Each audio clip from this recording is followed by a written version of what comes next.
Hello there! So, my understanding of new mappers might be distorted. I've lived in the mapping bubble for so long now that I don't clearly remember the day one experience and struggles of learning to map. I have continuously seen maps from new mappers, of course, but that's only the result of learning. Through these, I can interpret some problems new mappers face, yet I could understand so many more details if I could just see the process by which inexperienced players map and try to improve.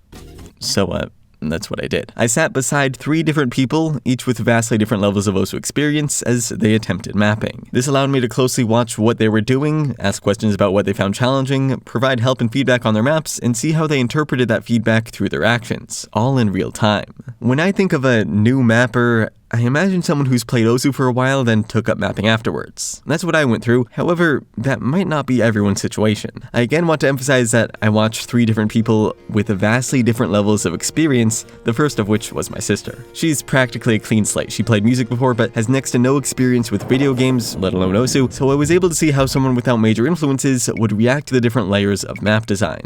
We naturally started out with a tutorial proving she was grossly incompetent. You have potential. That's so condescending. After a few minutes of practice, though, she could handle easy difficulties, which meant I could start explaining the general logic behind maps. We opened a few maps in the editor, and I showed her vaguely why their mappers chose certain rhythms, leaving out the complexities of spacing and movement and whatnot because it would just go in one ear and out the other. Rhythm, being the foundation of map design, was what I wanted to emphasize. Once she could interpret why rhythms were used on existing maps, I tried to make her run through the rhythm choice process on her own. I opened a map on another PC and asked her where do you hear the vocal sounds and what rhythm could be used to follow those vocals. Responses to which were concerning, to say the least. Like, let's run the test on you. Listen to the vocals in this section of music and figure out which timeline ticks each syllable correlates to.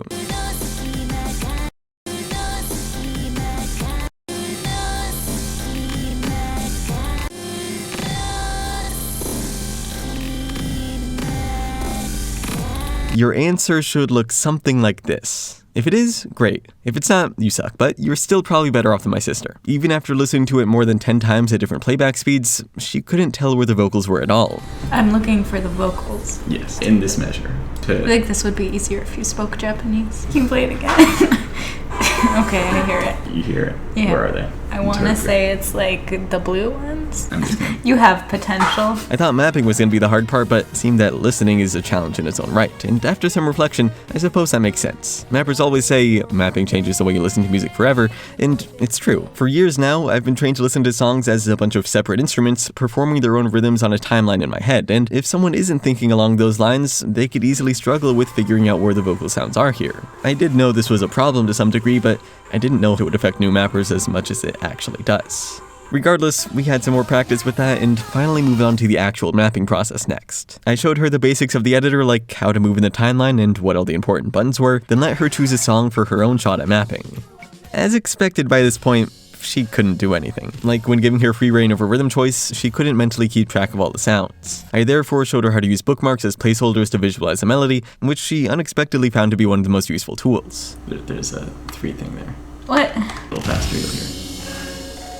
Working like that has a major downside though. It means you're only acknowledging one instrument, so you can't effectively choose rhythm beyond circles lining up with each marker. In other words, sliders were just too complex.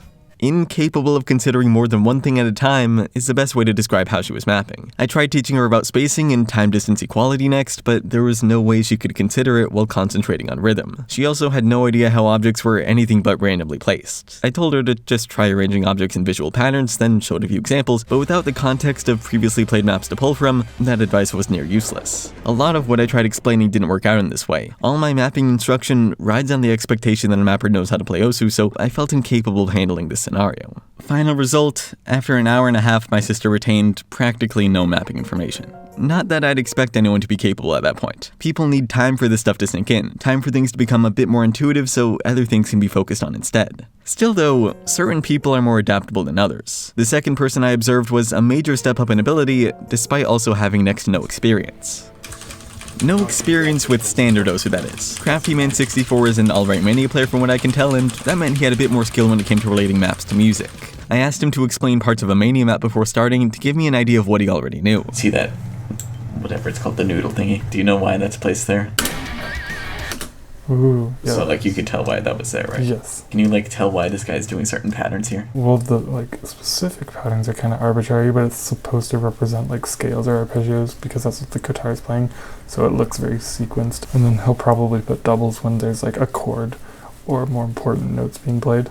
This foundation made the transition into OSU mapping much more reasonable. While he wasn't exactly a pro player, he could barely pass hard difficulties, he could interpret a bit about how maps were made. We looked through one of my hard diffs next, and he pointed out some relations between objects and the music. The combo changes at every, like a regular period of time, like every bar or half bar or something. Can you figure out why I use a weird slider shape there?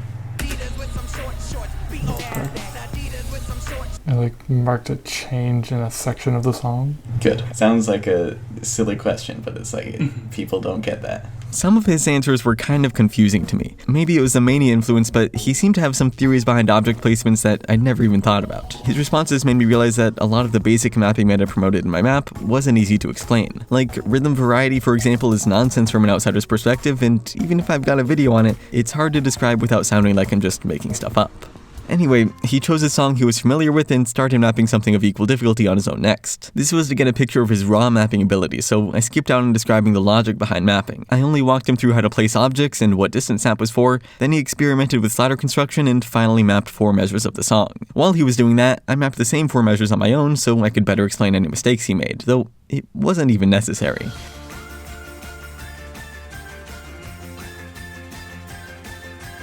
His map was extremely straightforward, but extremely effective. He intuitively knew how to follow the melody of the song through contrasting sliders and circles. He understood that slider ends weren't used for important sounds, and he figured out that objects shouldn't be randomly placed. He made his own patterns. My rendition of the song was fairly similar, showing that he was doing things right despite having little background info to work from. I was honestly impressed, though that could have just been a coincidence. When we moved to a more rhythmically complex song, he had trouble following rhythm and forming patterns, so it turned into a distant snapped mess of objects. Watching him map both of these taught me one important thing. Learning to map is probably best done through a hard difficulty on a simple song. There's no spacing control to worry about and movement can't be too complex. You can rather focus on rhythm and contrasting parts of the music, which are more vital to low-level mapping. But yeah, overall the mapping experience seemed much more intuitive this time around. Being more familiar with video games in general, he likely was able to grasp how things worked more easily and could think about abstract circles and sliders without as much mental strain. Continuing on that line of logic, a proper OSU player should have the highest mapping potential, which is what I was able to see through my third victim.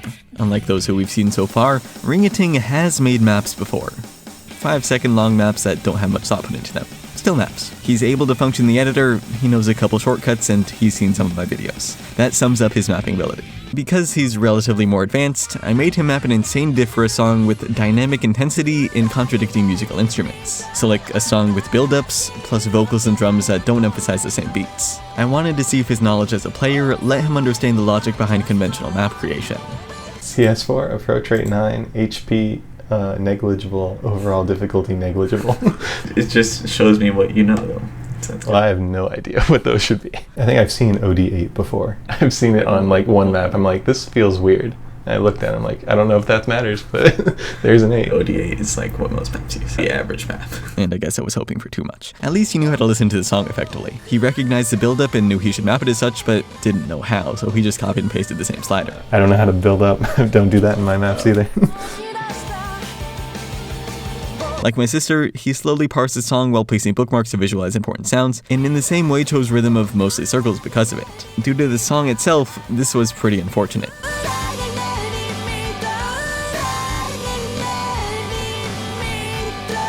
There were drums every half a beat and scattered vocals everywhere, so his rhythm turned into spam, which he later acknowledged as being way too hard and split into occasional sliders. From seeing his creation so far, it should be obvious that he's got a mapping style of some sort already, the most formulaic style of all time. He can make visual patterns and copy and paste objects, but nothing beyond that. Everything was repetitive copying and pasting, which, while representing the song clearly, was as boring as could be. These colors make me want to rip my eyes out. Or rather, the skin combined with these colors. I think it's just the skin, actually. It's like a new mapper anomaly. Most new mappers I encounter do random nonsense, while he does the most logical things possible, neither of which make for a really fun map. Once he was done, I showed him my interpretation of the same song and tried to teach him how to make his map more conventionally interesting. Mainly, I wanted him to think about following more interesting rhythms, to include variety, and to use more engaging sliders. Am I trying to explain what you're doing? Tell me what I'm doing, yeah.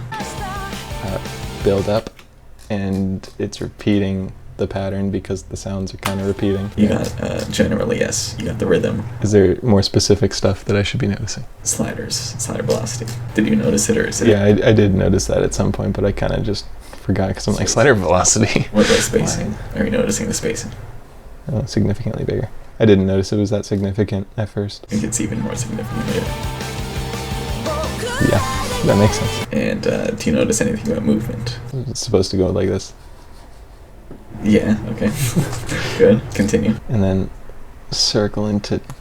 It uncircles, basically. There's a stop on that because it's a stack. Different slider shape, different slider velocity, different flow, because Makes sense. the song does the thingy. Yeah. Compare that to your map where you just did another reverse slider, except you made it more intense. By breaking down my map here, I learned that understanding a normal map relies a lot on knowing what's important for musical representation already. Like, he told me he didn't even notice my slide velocity or spacing increases during the build-up, which I thought were as obvious as could be. That said, I explained exactly what I wanted him to focus on in the next map with sliders, expressing variations in the music through either slider rhythm, shape, velocity, or movement. This one turned out to be a huge improvement actually. It started out pretty questionable using a linear style, but in the chorus I told him to try being a little more liberal, which yeah, he was okay at. He made the rhythm in the chorus follow vocals, utilizing slider ends as passive filler elements. He also had a decent understanding of comfortable movement, knowing how to lead into slider curves the way most mappers do. That's about right. That's righter. Oh, should I do a cover? Is this getting advanced? That's what they call it, a cover? A blanket. Throughout the mapping period here I gave him small hints for what to do, but he seemed to have a pretty good grasp on it after a while. We compared our maps of the same song afterwards, and I noted that we had the same line of thinking a few times, forming similar patterns and choosing similar rhythms. He made a pretty solid first real map, and him explaining his thought processes let me know exactly how much people struggle with certain aspects of mapping. So overall, I don't think I fully accomplished what I set out to do here. I wanted to get a better picture of new mapper struggles, which I partially did, but I also found out that generalizing everyone under the blanket of new mapper might be ineffective. Every new mapper seems to find different things intuitive and learns at a different pace depending on their background, plus some may naturally be more inclined to map in different ways than others, meaning their progress would lead them in a different direction. None of the people I observed are what I'd consider average new mappers, but maybe a lot of potential mappers just don't fit my image of average new mapper either. Mainly though, I learned that way too much of mapping is based on conventions within the game mode. There's too much I can't easily explain because I haven't consciously thought about it while mapping, even though it makes up the basis of general map design. If I'm ever going to teach someone how to map in this one-on-one fashion, I'll need to think like they do and question everything that I think feels natural. And most importantly, I learned that this mechanic shouldn't be in the editor. Everyone messed it up, like really. Oh, Jesus. Anyway, thanks for watching and I'll see you next week.